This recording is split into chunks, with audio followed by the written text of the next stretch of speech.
Welcome, here I've got HUAWEI MatePad T10 and I'm gonna show you how to turn on and off the camera grid lines at this device.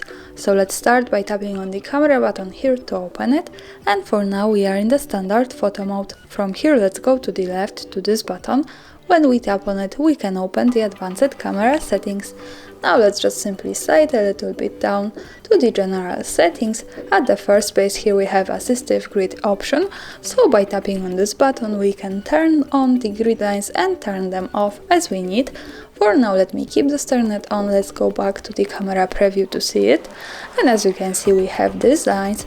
This is useful for example when we want to use the rule of thirds in photography or making experiments with composition. Also remember that these lines are not visible at the real picture, so when I take a photo here and go to this button to the gallery, we can see the grid lines at the real picture, so they are only to help us taking better photos.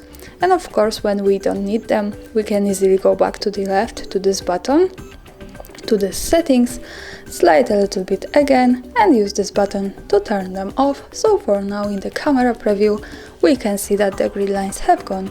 And that's all. Thanks for watching, subscribe our channel and leave the thumbs up.